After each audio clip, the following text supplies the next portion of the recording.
ನನಗೆ ಮಾಲೂರು ಭಾಳ ದೊಡ್ಡ ಮಟ್ಟದಲ್ಲೇ ವಿಷಯಗಳು ಗೊತ್ತಿರತಕ್ಕಂಥದ್ದು ಇರೋರು ಎಲ್ಲರೂ ನನ್ನ ಸ್ನೇಹಿತರೆ, ಕಾಂಗ್ರೆಸ್ನಲ್ಲಿರೋರು ನನ್ನ ಸ್ನೇಹಿತರೆ, ಆತ್ಮೀಯ. ಇಲ್ಲಿ ಈಗ ಬಿ ಜೆ ಪಿಲಿ ಏನೋ ಓಡಾಡ್ತಿದ್ದಾರೆ, ಅವರಿಗೆ ಒಂದು ಜೀವ ಕೊಟ್ಟಿದ್ದು ಈ ಪಕ್ಷ ಜನತಾದಳ. ಹೊಸಕೋಟೆಯಿಂದ ಕರ್ಕೊಂಡೋಗಿ MLA ಮಾಡಬೇಕಾದ್ರೆ ಬಹುಶಃ ಹಲವಾರು ಜನ ಇದ್ದಾರೆ ಇಲ್ಲಿ. ಈಗ ವ್ಯಕ್ತಿಗಳ ಬಗ್ಗೆ ನಾನು ಚರ್ಚೆ ಮಾಡಲ್ಲ. ಆತ್ಮೀಯತೆ ಬೇರೆ, ರಾಜಕೀಯ ಬೇರೆ, ಸಂಬಂಧಗಳು ಬೇರೆ, ರಾಜಕೀಯ ಬೇರೆ. ಕಾರ್ಯಕ್ರಮದ ರೂವಾರಿಗಳು ಒಂದು ವಿಜಯ್ ಕುಮಾರ್ ಅವರು, ಮತ್ತೊಂದು ರಾಮೇಗೌಡರು ಅಂತಕ್ಕಂಥದ್ದನ್ನು ಹೇಳಲಿಕ್ಕೆ ಬಯಸ್ತೀನಿ. ಪ್ರಥಮವಾಗಿ ರಾಮೇಗೌಡರು ಏನು ಮಾತನಾಡಿದ್ರು, ಮನಸ್ಸು ಬಿಚ್ಚಿ ನಿಮ್ಮ ಮುಂದೆ ಮಾತನಾಡಿದ್ದಾರೆ. ಅವರಿಗೆ ರಾಜಕೀಯದಲ್ಲಿ ಆದಂಥ ಅನುಭವಗಳೇನಿದೆ, ಜಿಲ್ಲಾ ಪಂಚಾಯತಿ ಚುನಾವಣೆಗೆ ನಿಂತಂಥ ಒಂದು ದಿನದಿಂದ ಪ್ರಾರಂಭ ಆಗಿ ಹಲವಾರು ರಾಜಕೀಯದ ಅನುಭವಗಳನ್ನು ಅವರೇನು ಕಂಡಿದ್ದಾರೆ ಅದೆಲ್ಲ ನಿಮ್ಮ ಮುಂದೆ ಪ್ರಾಮಾಣಿಕವಾಗಿ ವ್ಯಕ್ತಪಡಿಸಿದ್ರು. ಆದರೆ ಕೊನೆಗೆ ಒಂದು ಮಾತು ಹೇಳಿದ್ರು,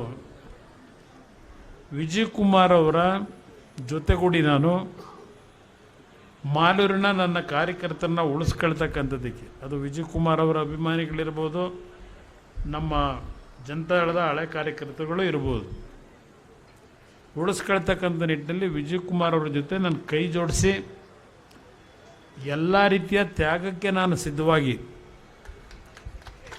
ನಾನು ಇವತ್ತಿನ ದಿನ ಸಂಪೂರ್ಣ ಸಂತೋಷದಿಂದ ಮುಕ್ತ ಮನಸ್ಸಿನಿಂದ ಘೋಷಣೆ ಮಾಡ್ತಾ ಇದ್ದೇನೆ ಅಂತಕ್ಕಂಥ ಮಾತೇನು ಹೇಳಿದ್ದಾರೆ.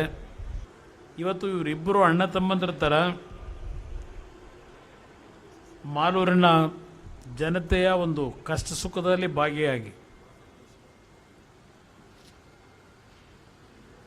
ಜನತೆಯ ಒಂದು ಸಮಸ್ಯೆಗಳಿಗೆ ಪರಿಹಾರವನ್ನು ಕಲ್ಪಿಸಿದರೆ ಬಹುಶಃ ಮಾಲೂರು ಮುಂದಿನ ದಿನಗಳಲ್ಲಿ ಯಾವುದೇ ಸಮಸ್ಯೆ ಇಲ್ಲ, ಒಂದು ನಿಷ್ಠಾವಂತ ಮತ್ತು ಪಾರದರ್ಶಕವಾದಂಥ ಆಡಳಿತವನ್ನು ಕೊಡ್ತಕ್ಕಂಥ ಜನಪ್ರತಿನಿಧಿಯನ್ನು ನೀವು ಆಯ್ಕೆ ಮಾಡ್ಕೋತೀರಿ ಅನ್ನೋದು ನನ್ನ ಅಭಿಪ್ರಾಯ. ವಿಜಯವ್ರ ಬಗ್ಗೆ ನಾನೇನು ದೊಡ್ಡದಾಗಿ ಮಾತನಾಡಬೇಕಾಗಿಲ್ಲ. ಬೆಂಗಳೂರಿನಲ್ಲಿ ಅವರ ಚಟುವಟಿಕೆಗಳಿದ್ದರು. ಮಾಲೂರಿನಲ್ಲಿ ಕಳೆದ 7-8 ವರ್ಷಗಳಿಂದ ನಿರಂತರವಾಗಿ ನಿಮ್ಮ ಜೊತೆಗೂಡಿ ಏನು ಕೆಲಸ ಮಾಡಿದ್ದಾರೆ. ಇಲ್ಲಿ ಇನ್ನೊಬ್ಬ ನನ್ನ ಸ್ನೇಹಿತ ಪ್ರಭಾಕರು ನನ್ನ ಹಳೆ ಸ್ನೇಹಿತನೇ. ಪ್ರಭಾಕರ್ಗೂ ಹಲವಾರು ರೀತಿಯ ಏಳು ಬೀಳುಗಳನ್ನು ಕಂಡಿದ್ದಾರೆ. ಅವ್ರಿಗೂ ಸ್ವಲ್ಪ ಅನ್ಯಾಯ ಆಗಿರತಕ್ಕಂಥದ್ದು ನಿಜ ಪ್ರಭಾಕರ್ ಅವರು. ಆದರೆ ಪ್ರಭಾಕರ್ ಅವರು ವಿಜಯ್ ಕುಮಾರ್ ಅವರ ಜೊತೆಗೂಡಿ ಪ್ರಾಮಾಣಿಕ ಅವ್ರ ಜೊತೆಯನ್ನು ನಿಂತಿದ್ದಾರೆ.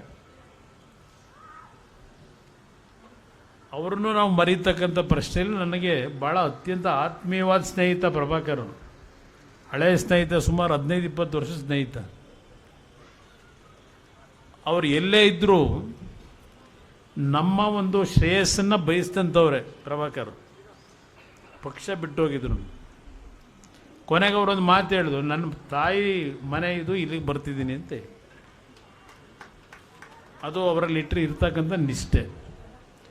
ಮಾಲೂರಿನಲ್ಲಿ ಬಹುಶಃ ಇವತ್ತಿನಿಂದ ಒಂದು ಹೊಸ ಬದಲಾವಣೆಯನ್ನು ಕಾಣ್ತಕ್ಕಂಥದ್ದಕ್ಕೆ ಇವತ್ತು ಮಾಲೂರಿನಿಂದ ಬಂದಿರತಕ್ಕಂಥ ನಿಷ್ಠಾವಂತ ಕಾರ್ಯಕರ್ತರು ನೀವೇನು ಬಂದಿದ್ದೀರಿ, ನಿಮ್ಮೆಲ್ಲರಿಗೆ ನನ್ನ ಅಭಿನಂದನೆ ಸಲ್ಲಿಸ್ಲಿಕ್ಕೆ ಬಯಸ್ತೀನಿ. ಹೆಚ್ಚಿನ ಭಾಷಣ